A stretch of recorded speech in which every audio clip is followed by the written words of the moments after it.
Hello and welcome to another episode of Soap Goes to the Oscars. This is number 114.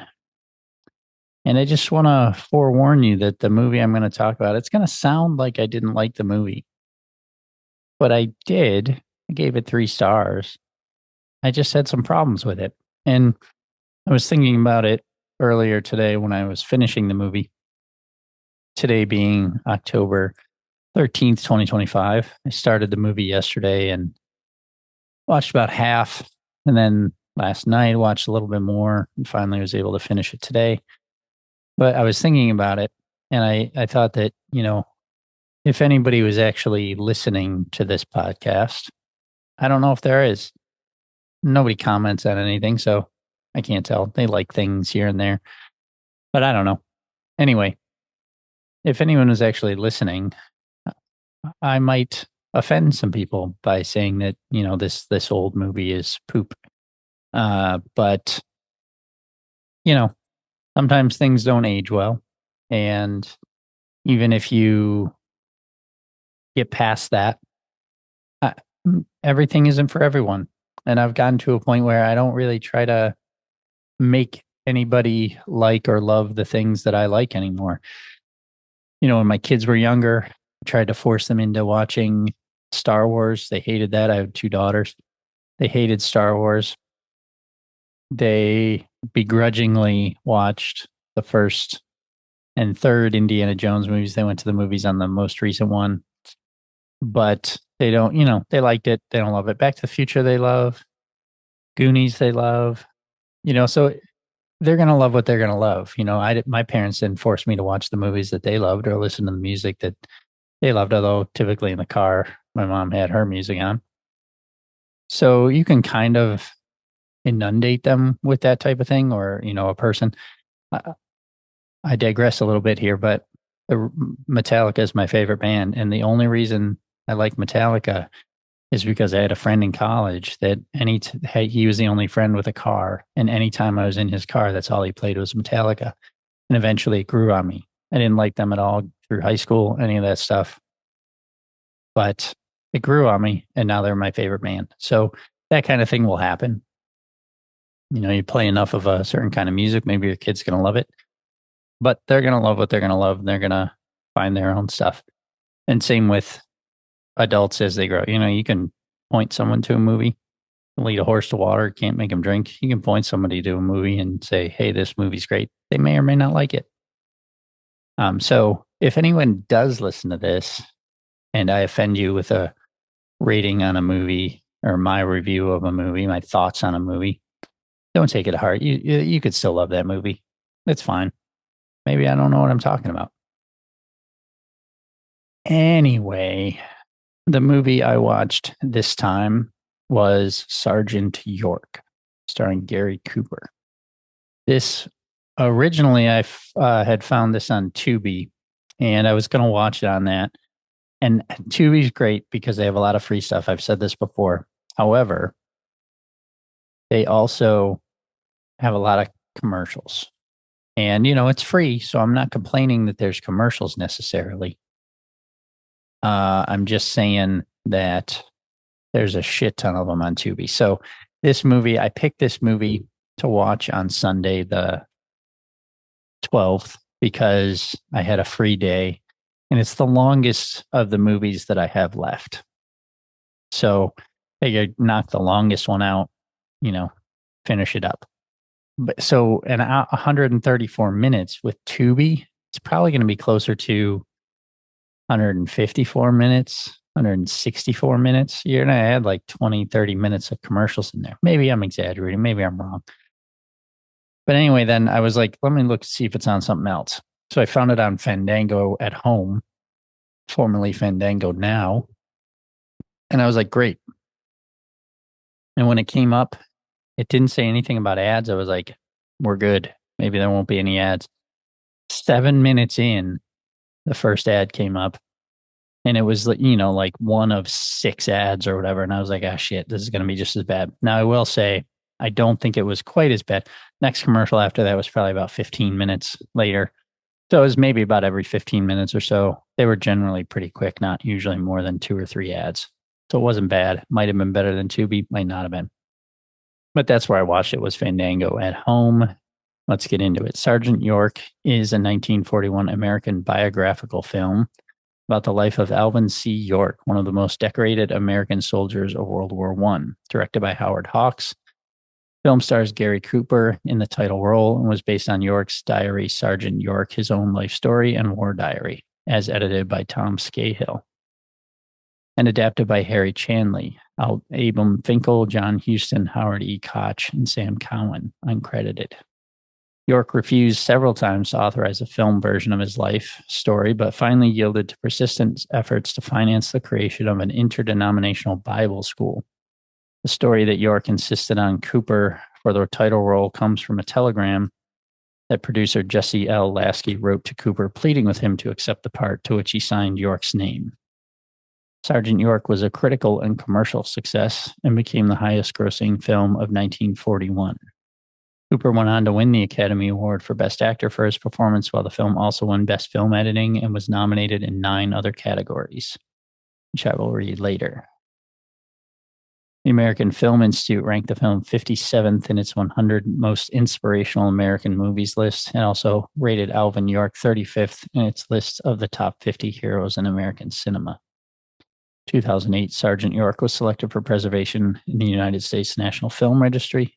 And as mentioned, it was nominated for 9 Academy Awards: Outstanding Motion Picture, Best Director, Howard Hawks, Best Actor, Gary Cooper, which it won, Best Supporting Actor, Walter Brennan, Best Supporting Actress, Margaret Wycherly, Best Original Screenplay, all the names I mentioned before, Best Art Direction, Interior Decoration, Black and White, Best Cinematography, Black and White, Best Film Editing, which it won, Best Scoring of a Dramatic Picture for Max Steiner, and Best Sound Recording. Produced by Howard Hawks, Jesse L. Lasky, and Hal B. Wallace. Cinematography, Sal Polito. Edited by William Holmes. Music by Max Steiner.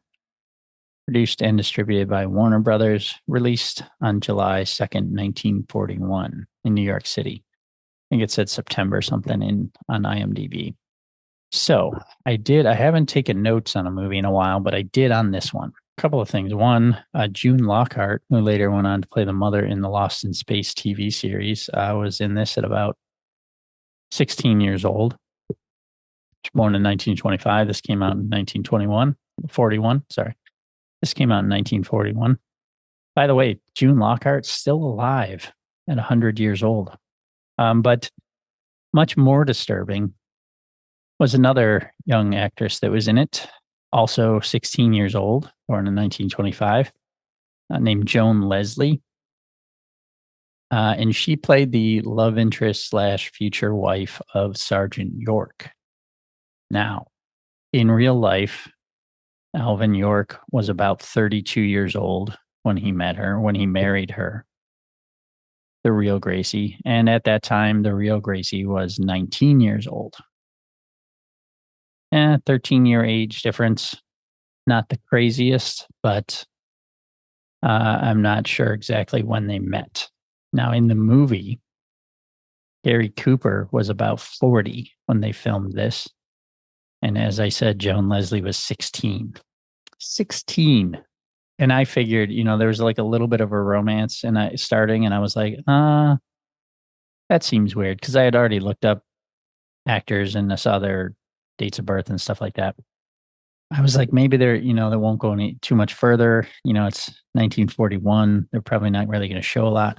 Well, no, they had a scene where she kissed him a couple of times.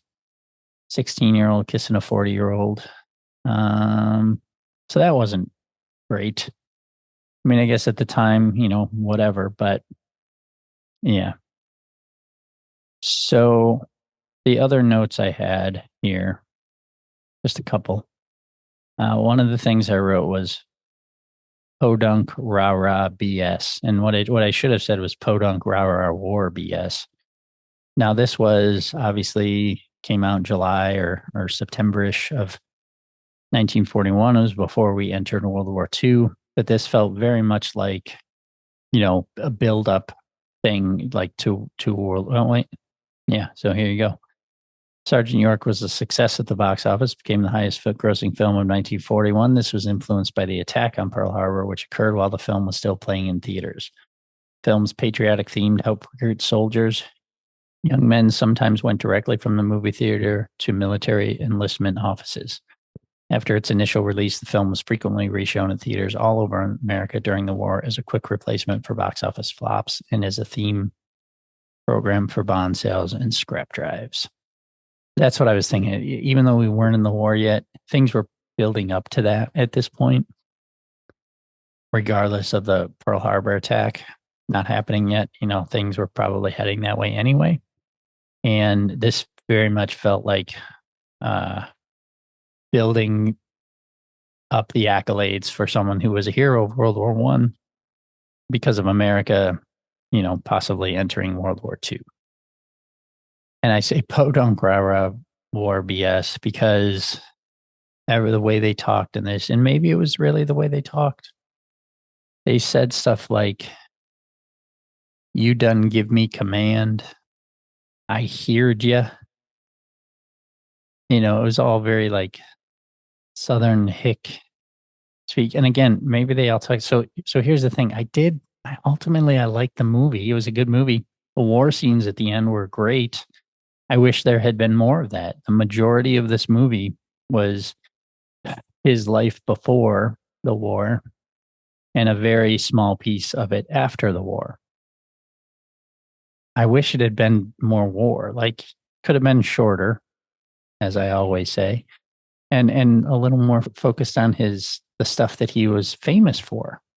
Like, getting to know him as a person before the war is fine as well, but there was too much of that, I thought. And I like Gary Cooper in Mr. Deeds Goes to Town. I didn't like him in this. And it wasn't even him. He was very good. He won Best Actor. Everybody was pretty good in it. Walter Brennan was very good too. He was nominated for Best Supporting Actor. It was more like I didn't like the characters because of the way they talked. It was so annoying. And, that again, as I said at the beginning, if that makes someone angry, sorry, that's just the way this movie made me feel. The characters were annoying. Ultimately, it was a decent movie. I gave it 3 stars. But there was just something about it that bugged me the whole time. And I think it was just the way, like, it's almost, they made him seem dumber than he may have been, even more, less cultured than and he probably was very uncultured, the way he grew up and stuff. But it seemed over the top the way they did it to me. So I didn't love that part of it. Acting was fine. Cinematography was fine. War scenes were great. There should have been more of them. That's pretty much what I got on it. Not too much more to say. It was a good movie. Let's see. Here Comes Mr. Jordan. Did I like that? I gave that one 3 stars. So far I've given 3 of them 3 stars. Maltese Falcon, Here Comes Mr. Jordan, Sergeant York. Little Foxes I didn't like. So not bad. And again, I know there's better movies in here. There's Citizen Kane. There's Suspicion is a Hitchcock movie, and it's probably pretty good. Well, I already know I like Citizen Kane because I've seen it, but we'll see how the rest of these go. That's all I've got. See you next time.